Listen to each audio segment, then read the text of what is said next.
Leaders who share their knowledge for the betterment of the industry. The most followed, retweeted, and liked mortgage professionals. Most connected mortgage professionals. Brought to you by Remen Wholesale. And welcome to another edition of National Mortgage Professionals 50 Most Connected Mortgage Professionals. For Mortgage News Network, I'm your host, Rick Grant. Today's program is brought to you by Remen Wholesale. Today's guest has been here before, and you probably remember seeing him. He's one of the 50 most connected this year, but he was last year as well, and we're thrilled to welcome him back. He's Eric Mitchell. He's Executive Vice President for Gold Star Mortgage. Eric, thanks for being with us. So I talked to a lot of executives about social media. Every one of them tells me that it's so important. It's almost like it's becoming the most important part of their marketing. I know you think differently about that, so explain it to us. So social media is marketing, right? And so when you look at driving business as a mortgage originator, certainly marketing is a very important piece of the pie, but it's not the pie. And so what I fear is I watch mortgage originators thinking that that's all they should be doing, is on social media driving awareness, driving leads, driving inquiries, etc. And so really it's about a system.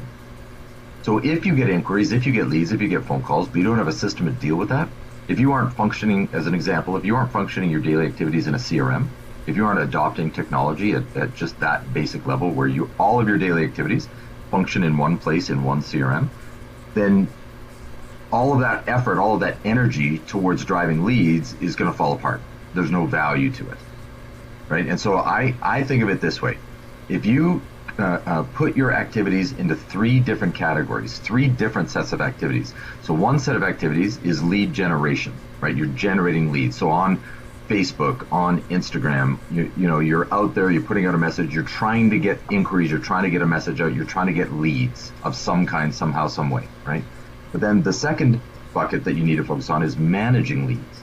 How are you managing those inquiries? How are you following up on them? How are you creating email drip campaigns? How are you creating text drops, ringless voicemail drops? How are you really creating an experience based on managing those leads?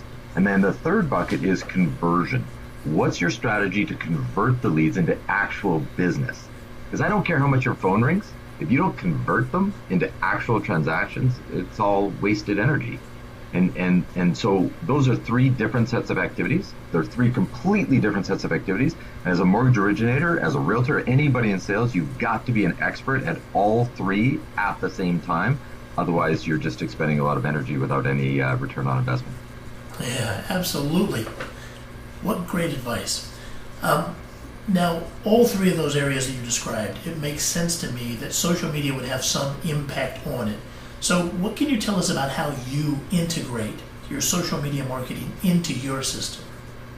So for me, it's about putting a message out there about who you are as a person and what your value propositions are.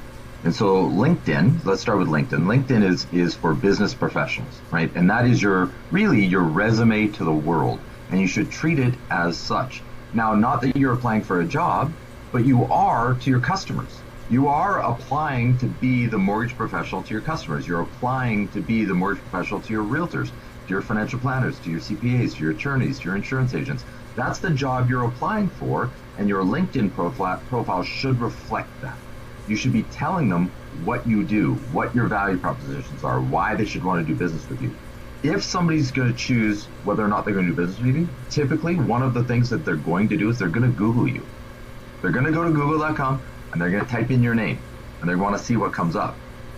If you do that to yourself, Google yourself right now, odds are the first thing that comes up is your LinkedIn profile. It's the first line. And so they're going to click on your LinkedIn profile, and does that represent the message that you want to send to them as to why they should hire you to be their mortgage professionals? That's number one. Number two, Facebook.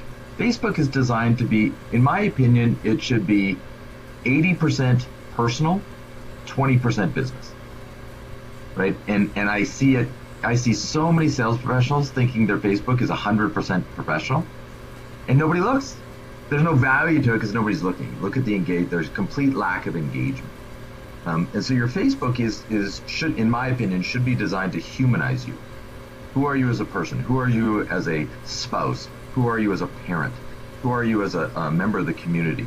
What are your hobbies? What are your passions? People want to know who you are as a person. And that's really what your Facebook should be designed for. And you can work in, business value propositions, little here, little there. But people want to know who you are as a person. That's my opinion as to what the purpose of Facebook is. And you combine those two, and now people have an understanding of why they should engage and do business with you. And certainly take a look at my profiles. Find me on LinkedIn, look at my LinkedIn profile, find me on Facebook, look at my Facebook profile, and you'll see very clearly that, I try to practice what I preach, so to speak. That's great, Gary. Now, I know a lot of people are going to be listening to this. They're going to be thinking about ways they can add more social media marketing into their mix. So what are your final thoughts? What should they be thinking about now as they move on that path? So once you've set up your profiles, your LinkedIn profile and your Facebook profile, and it's designed for what I'm talking about, now you reach out. Now you start engaging with people. You on Facebook, you create Facebook events, whether it be seminars, workshops. You invite all of your Facebook connections to these events, letting them know that you're trying to educate the community, you're trying to give back, you're trying to do things. LinkedIn, you can use LinkedIn searches to connect to other professionals, referral partners, whether it be realtors, financial planners, CPAs, attorneys. You can connect to the people you want on LinkedIn, send them a message through LinkedIn. Instead of emailing them, send them a message through LinkedIn.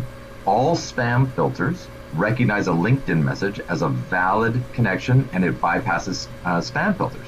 So it actually comes into their email, right? So they got it. And my experience is when people see a LinkedIn message, they look at it a lot more than they're going to look at an email, right? Because it's a valid, recognized connection. I'm connected to this person. What is it they're trying to communicate to me? But don't spam them. Make sure the message you're sending out is valuable to the reader, not valuable to you.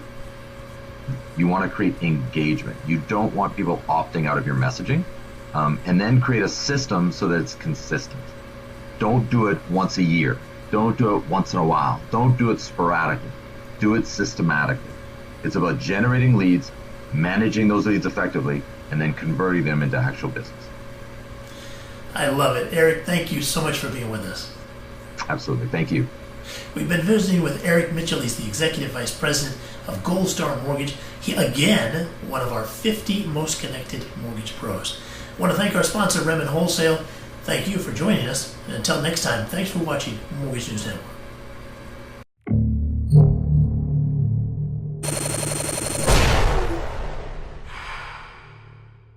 This is Mortgage News Network.